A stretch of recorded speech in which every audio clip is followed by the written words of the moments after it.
Hey y'all, it's me, D. Welcome back to my channel. How y'all been doing? Like, with all this going on, it's too much going on. First of all, it's too much going on. It's everything coming from everywhere. When you get over something, you start to acclimate to your new situation, then something else starts to happen. It's too much. But anyway, as y'all can tell from the title, I'm here to talk about why I decided to go natural. But before I start talking about that, I need to give a little bit of a backstory, I feel, on my relaxed days. As far as I can remember, as far back as I can remember, I have been, I had been relaxed. My hair had been relaxed. My mom was a cosmetologist growing up, so of course, she kept mine and my sister's hair laid. But anyway, I don't know when, but I know, and I try to insert some pictures of me growing up with my perm and how I used to wear my hair. But I don't know when, but I like adopted the what they call the European standard of beauty, where hair is straight, light skin is better. I remember, even though this is not about that, I am the darkest person in my family. Where I was, some kind of way I lightened up, but I was insecure about that. What people wouldn't say things to make me feel insecure. They would just make the statement, "Oh, she's the darkest." And for some reason, I became insecure of that fact, even though I could see that my skin was darker than my sister's, obviously darker than my mother's. I had a, it was when it was said, it bothered me. But anyway, so back to my hair. I had adopted the European standard of beauty. All through high school, I know, unless I was doing something to where I had to have a crinkle or a curl in my hair, just bone straight. Every time my mother tried to do anything else, my sisters would get the haircuts where shorter up top and long in the bottom, and I'm the oldest. No, they had the trends. I'm the oldest, and I just wanted to stick with the long straight hair because that's where I thought my beauty was. That's where I got my attention. Like, I cannot name every time. If you hear noise in the background, that's my children. I can't name or even number how many times I heard, "Oh, look at your hair. Oh, her hair is so long." And it was always when it was straight. So I associated, I got my attention from the long, straight hair. So that's what I associate my beauty with. So can y'all imagine how hard it was to see the beauty in myself when I cut my hair out to go natural?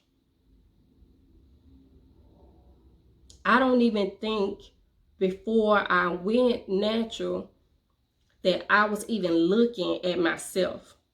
I think that I was looking at my hair. And if my hair was beautiful, then I was beautiful. So meaning that if my hair was freshly permed, freshly flat ironed, and this was the time my mom, like I said, my mom was a cosmetologist, so she didn't use flat iron, she used Marcel's. So my hair was flat. Okay? So can y'all imagine how hard it was for me to see beauty in myself when I had this little bitty frizzy fro?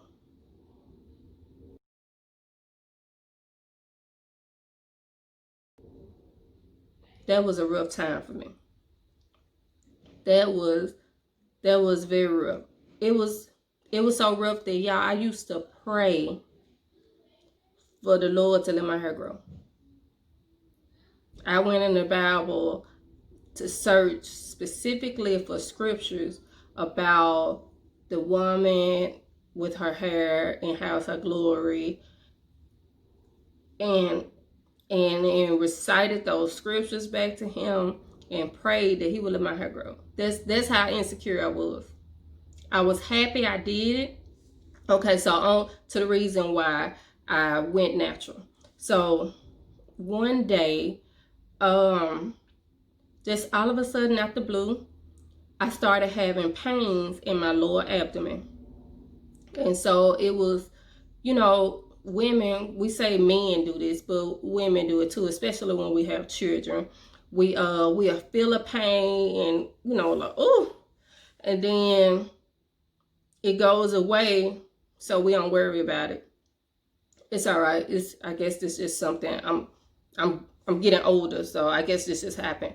So anyway, ignored the pain, and the pain kept coming, go away, kept coming, go away. Then eventually it got worse to where I waited to go to the hospital until I couldn't hardly walk. So y'all don't say nothing else about no man not want to go to the hospital, because I waited until I could barely walk, and my husband forced me to go. He wasn't at home, he was at work, so he was like, Deandra, go. That's my name, Deandra, go to the hospital. So I packed up my 2 boys, dropped them off at a relative's house, and drove myself to the hospital. And y'all, of course, the hospital got to do better with parking. I don't know how long it took me to get from the parking lot to the emergency room, because I could walk a few steps and then I would collapse, fall on the ground, just in pain. And I was at the hospital and cars was passing by. Nobody stopped and said, hey man, are you okay? People just don't care about other people. But so anyway, I finally get into the emergency room, and they take me back to see me and ask me my pain level, and it was awful. It was like I was having a child. I didn't know what it was. I thought maybe it was my appendix, but I didn't know what it was. So anyway, they finally see me. They do all kinds of tests, sending me through machines, looking inside my body, trying to see what was going on.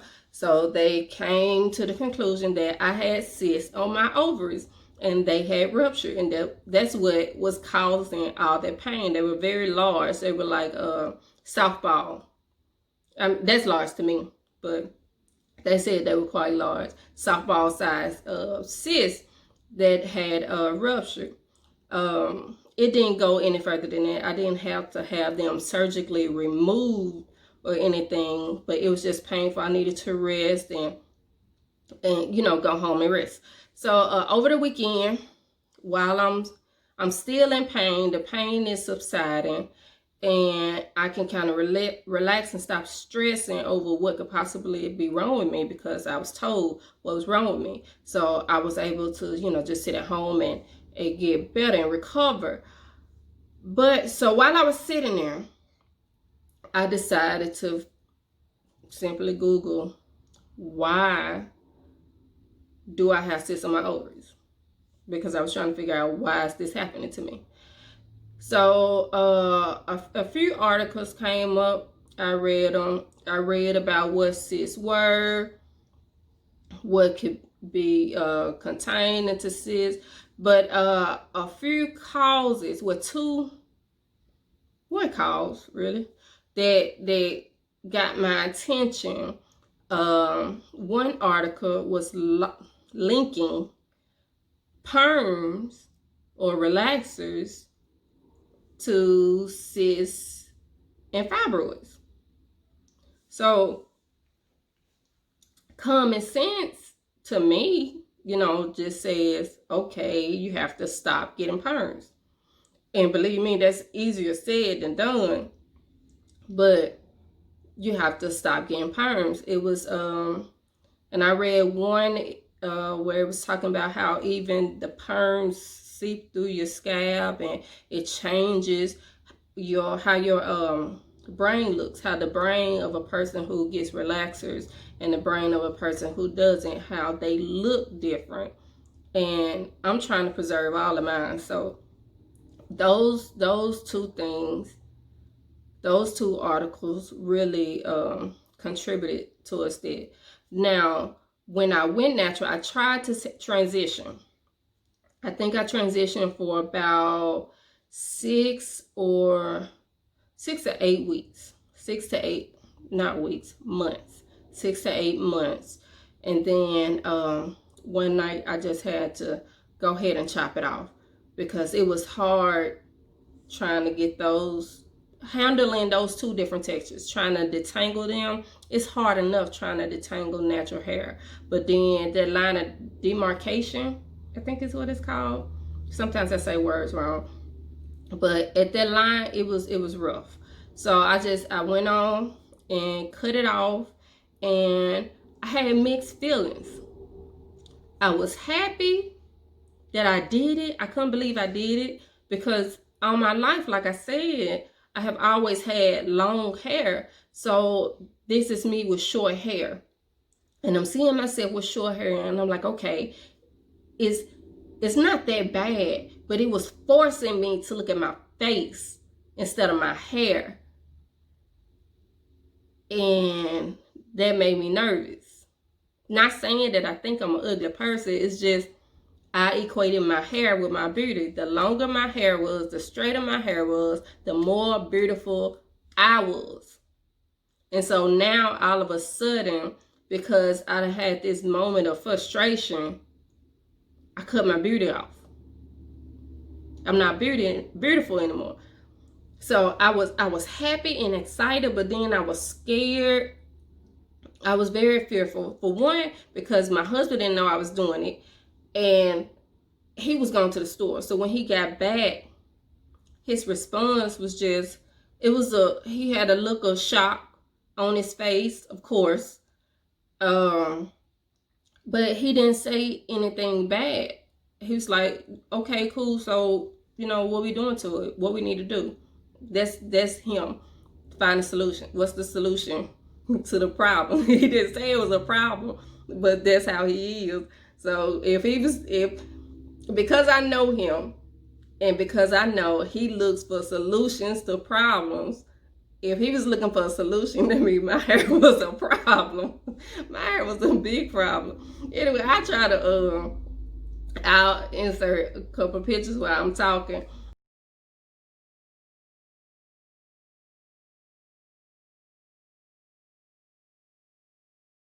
But yeah, it was hilarious. It didn't make me feel any worse than I was. Everything that I felt, it was internal.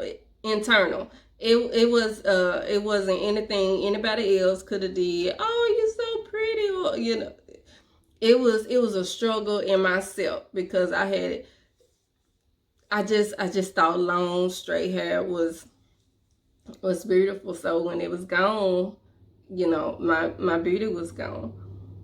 So if that's something that you struggle with, then trust me, I understand. But I can remember the day I used to work from home, but I was walking past the mirror and I just glimpsed up and I saw myself. And I was like, oh my God. And I took a picture and I posted it on Facebook. I think I may have deleted it, but I was like, in my caption, I said, today I saw my beauty for the first time in a long time. And it was true. It was just a quick glimpse. Just a 1-second glimpse. And I caught myself and I was like, girl, you tripping. But anyway, from that day on, I was happy because before then I was wearing every protective style that I could think of. to keep from wearing my hair. But while I was walking, just simply walking, and happened to glimpse up and saw myself, it's like, okay, I'm gonna wear my hair. So now, since then, and now I really don't wear anything else but my hair. If it can't be done with my hair, then I guess I won't get it. And straight hair is boring to me now.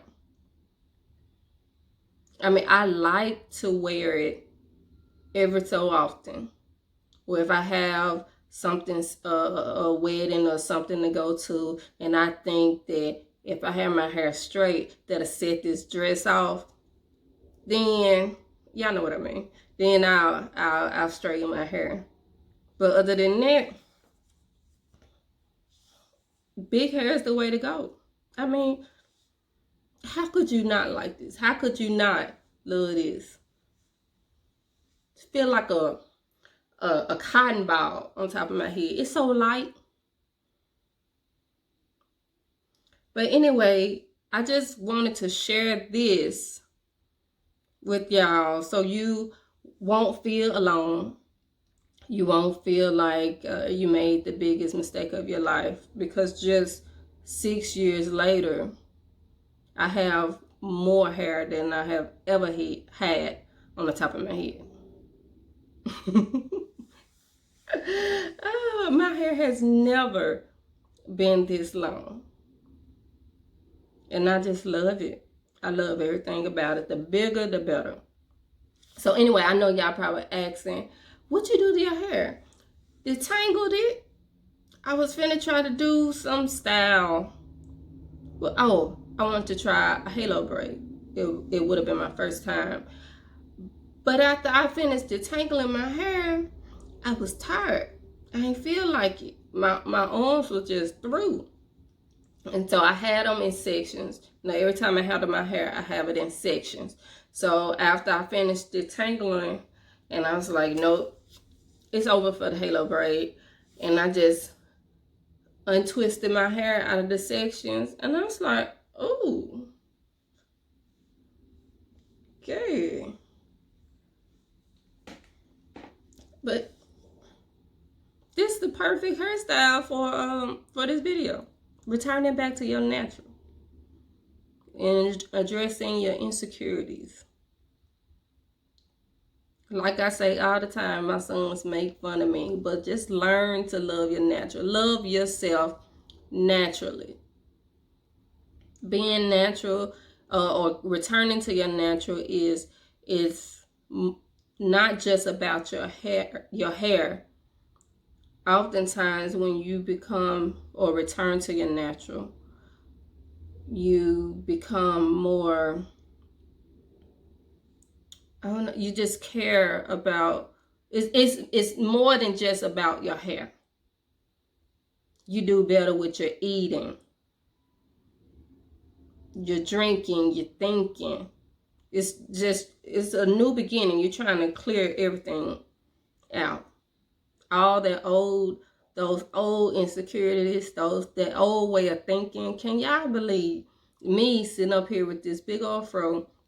And yes, I absolutely would go to the store with my hair like this, with a big old smile on my face. The girl who only thought she was beautiful if she had long straight hair. What kind of growth that is. The bigger the better. And in this climate of where all this unrest and riots going on,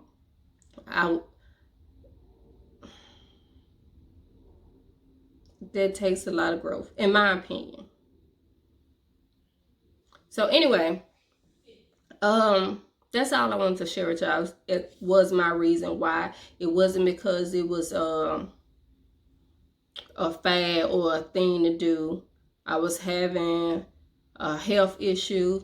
It scared the mess out of me. It scarred me. And so I was trying to do anything that I could think of to not have this happen to me again. So, and it hasn't. So I guess it worked. But yeah, so if you like this video, if you like my content, you like me, like, share, and subscribe to my page for more. Y'all have a blessed day, and y'all stay safe out there.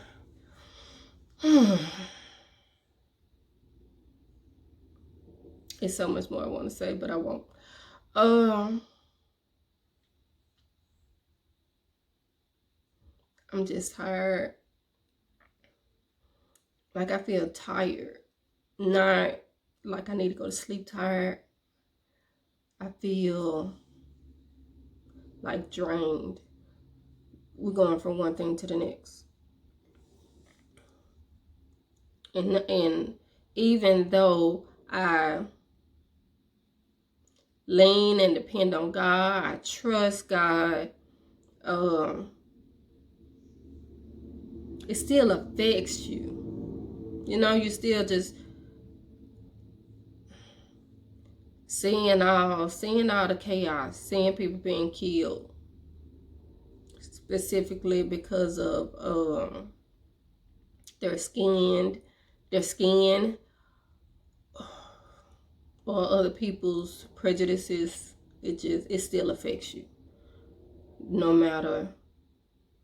It's like a constant renewing your mind, a constant, whenever you see it again, whenever it comes on the news or you hear about it on the radio or walking in the store and somebody talk about it, you just have to keep reminding yourself.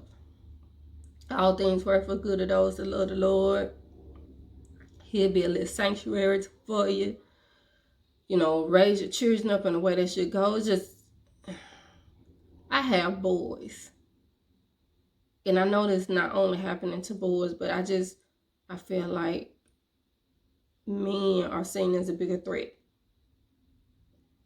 And I can't stop them from growing into men. But anyway, y'all take care of yourself. And I'll see y'all next time. Bye.